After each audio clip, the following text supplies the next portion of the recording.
Guys, ito na yung ating saging na latundan na nahinog sa puno.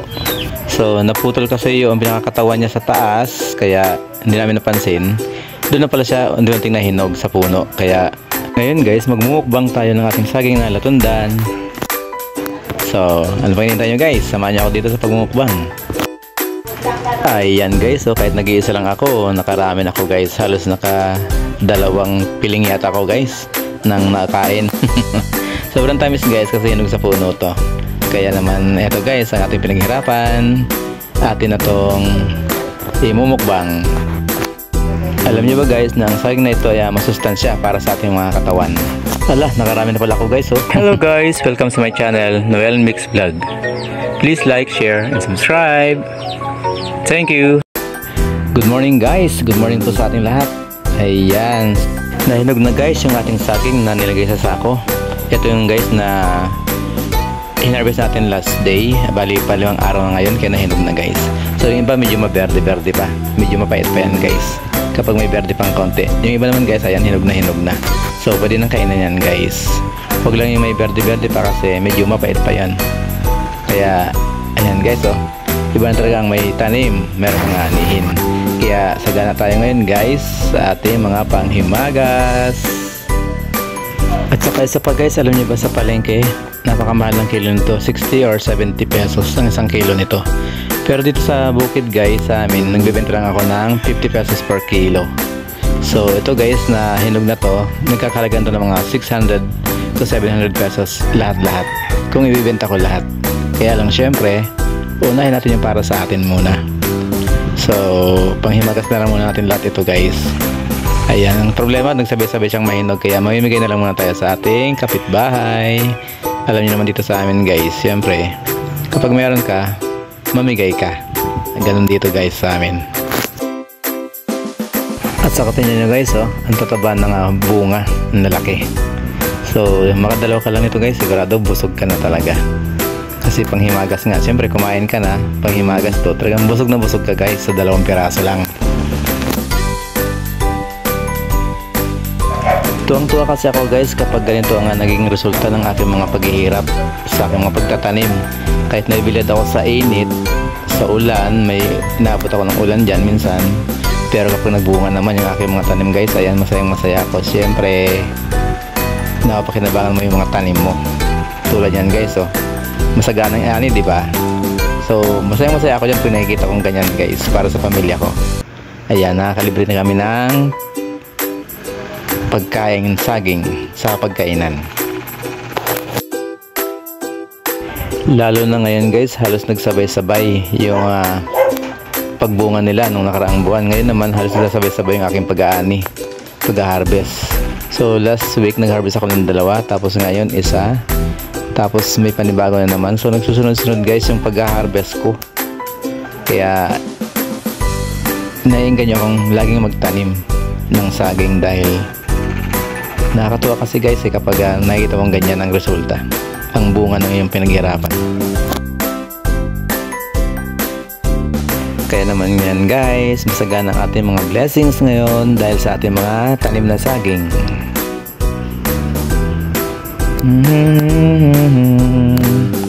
Sarap guys, sariwang-sariwang pagkahinog. Fresh yan guys, fresh. Yan, hinog sa loob ng sako, hindi sa kalboro. Kaya matamis yan guys. Pero mas matamis guys yung hinog sa puno.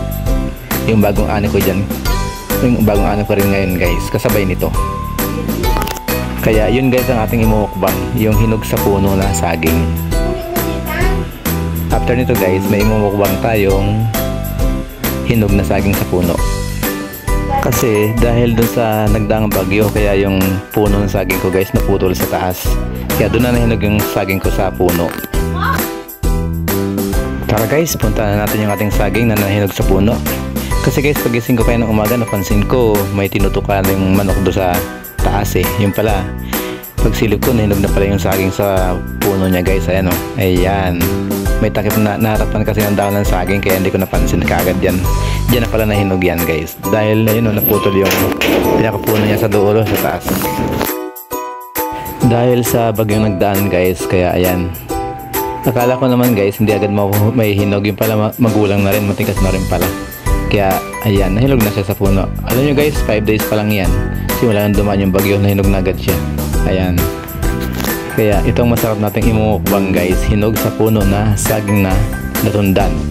Ayan. Kaya i-harvest na natin guys. Ayan guys, oh. Natanggal na siya sa peeling. So, sobrang hinog niya guys, nahuhulog na siya. Ayan, oh.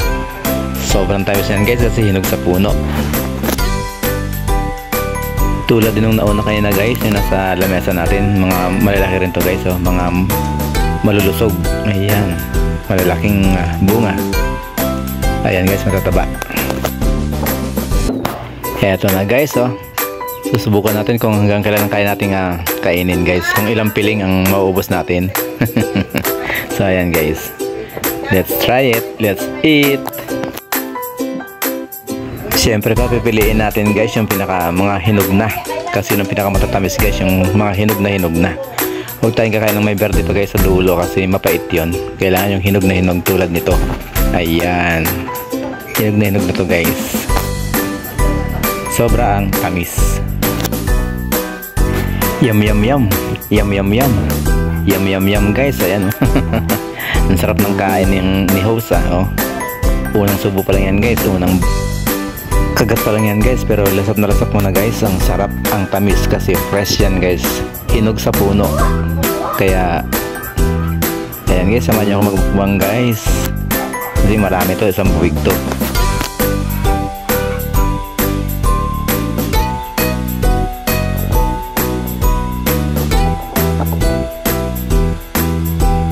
Dapat pala ako dapat pala guys, may tubig tayong katabi dito guys. Parang nabubulunan ako. Pero okay lang. Ayan, start ulit tayo guys. Napapasarap ang kain eh. Pero teka, pang ilan na nga ba itong kinakain ko guys? Baka nakarami na ako, hindi ko alam Bahala na si Batman guys. Meron naman niyang ayawan eh. Pag busog na, di ayaw na.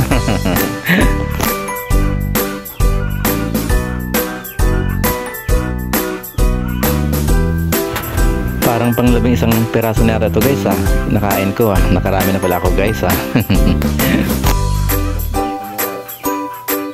Kung maubos ko man to guys, okay lang kasi meron naman silang nasa lamesa.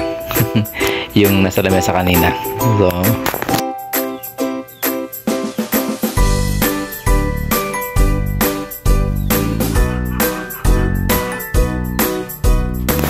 ayan guys, mukbang pamor. Kain pamor.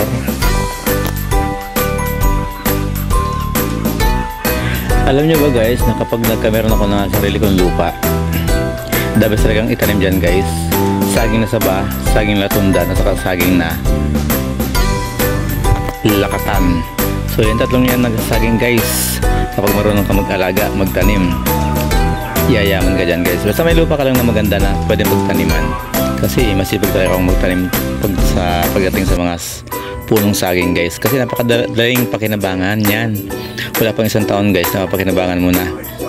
Hindi tulad ng ibang mga punong kahoy, 5 years, 6 years bago mo mapakinabangan yung mga punong kahoy. Pero yung saging guys, wala pang isang taon guys, pakikinabangan mo na yan. Pagkakapirahan mo na yan. Kaya napakadaling pagkakitaan guys yung tanim na saging. Ang sarap talaga guys. Ang tamis kasi, kaya ang sarap kainin. So, busog na ako guys. Ayan nga guys, so panay ang dighal ko. Kulang sa tubig guys. Ayan, busog na si. Pero kuha pa tayo ng isa guys. Last one na lang to. Last one. Last one na lang. Kasi busog na ang mangyan.